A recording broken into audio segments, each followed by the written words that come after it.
कि दलितों को और खासकर बाबा साहब को ये सम्मान मिले। उसके बाद जब बीएसपी बनी और 1989 में जब केंद्र में जनता दल की सरकार बनी श्री बीपी सिंह के नेतृत्व में और कांग्रेस सत्ता से बाहर हुई और मिली जुली सरकार बनी, तो उस समय हमारी पार्टी के 3 एमपी जीत कर आए थे। मैं खुद भी जीत कर आई थी 1989 में बिजनौर से। तो उस समय श्री बीपी सिंह जी ये चाहते थे कि हम लोग सरकार में शामिल हो जाएं। हमने श्री बीपी सिंह को ये कहा कि हमें कोई मंत्री का पद नहीं चाहिए, हम केवल 2 ही आपसे मांग कर रहे हैं। एक तो बाबा साहब को भारत रत्न की उपाधि से सम्मानित किया जाए और दूसरा मंडल कमीशन की रिपोर्ट लागू की जाए। तो श्री बीपी सिंह जी ने हमारी बात को मान लिया और श्री बीपी सिंह जी की सरकार में ही बाबा साहब को भारत रत्न की उपाधि से सम्मानित किया गया और पिछड़े वर्ग की मंडल कमीशन की रिपोर्ट लागू हुई। लेकिन ये बीजेपी को उस समय अच्छा नहीं लगा, जो आज जनगणना का भी विरोध कर रहे हैं ओबीसी का, और उन्होंने श्री बीपी सिंह की सरकार ज्यादा दिन नहीं चलने दी और उनकी सरकार गिर गई। इसलिए अब चाहे ये पार्टी अर्थात कांग्रेस पार्टी, इसलिए कांग्रेस ने यदि ऐसा किया होता तो आज कांग्रेस की हालत ऐसी नहीं होती। इसलिए अब चाहे ये पार्टी अर्थात कांग्रेस पार्टी दलित को किसी भी स्टेट का मुख्यमंत्री व देश का प्रधानमंत्री तथा पार्टी का हेड भी क्यों ना बना दे, तो भी दलित वर्ग के लोग बाबा साहब का ये अपमान भूलने वाले नहीं हैं। इसके साथ ही पिछड़े वर्ग के व्यक्ति को भी ये सभी महत्वपूर्ण पदों पर भी क्यों ना रख लें, तो भी इस वर्ग के लोग कांग्रेस को जल्दी से माफ करने वाले नहीं हैं, जिसने केंद्र में अपनी सरकार के रहते हुए इनकी मंडल कमीशन की रिपोर्ट को लागू नहीं किया था। इसी प्रकार अब कांग्रेस पार्टी किसानों के मुद्दे की आड़ में खासकर सिख समाज को लुभाने के लिए कितनी भी नाटकबाजी क्यों ना कर ले, तो भी देश में सिख समाज के लोग कांग्रेस के राज में हुए सिख दंगों को आसानी से भुलाने वाले नहीं हैं।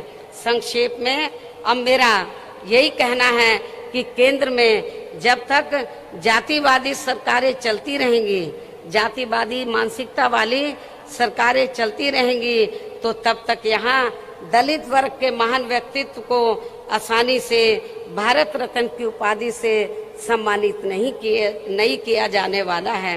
लेकिन फिर भी हमारी पार्टी का मान्यवर श्री कांशीराम जी को ये सम्मान दिलाने का प्रयास हमेशा जारी रहेगा।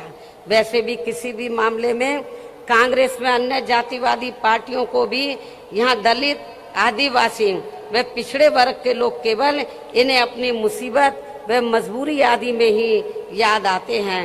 ये सब हमें पिछले महीने पंजाब स्टेट में भी काफी कुछ देखने के लिए मिला है। इसे भी हमारे लोगों को जरूर ध्यान में रखकर चलना चाहिए। इन्हीं जरूरी बातों के साथ ही अब मैं मान्यवर श्री कांशीराम जी की प्रतिमा पर अपने श्रद्धा सुमन अर्पित करती हूँ तथा मेरे बाद यहाँ भारी संख्या में आप ये देखो चारों तरफ भीड़ ही भीड़ है और जितने लोग अंदर हैं इससे काफी ज्यादा लोग बाहर भी हैं।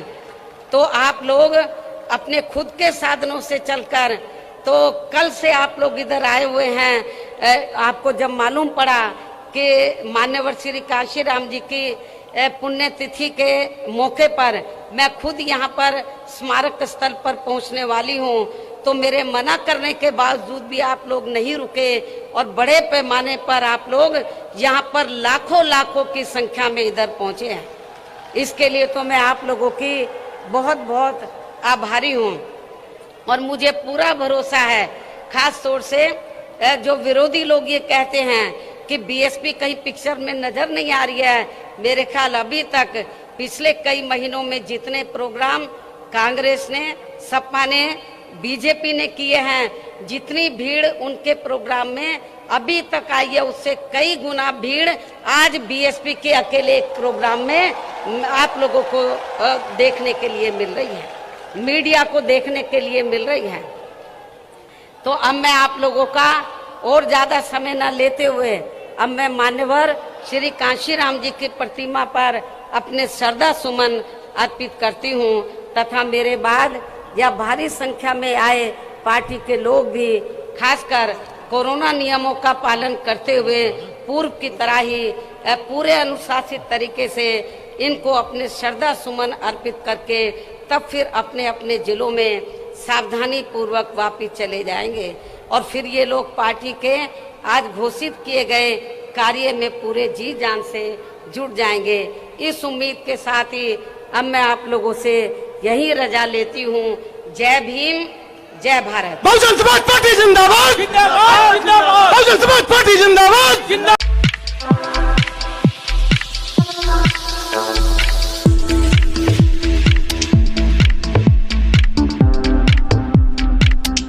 अच्छा सुनो, सब्सक्राइब करते वक्त ना घंटी बजा देना ताकि जब मैं ऑनलाइन आऊँ तो तुम्हारे फोन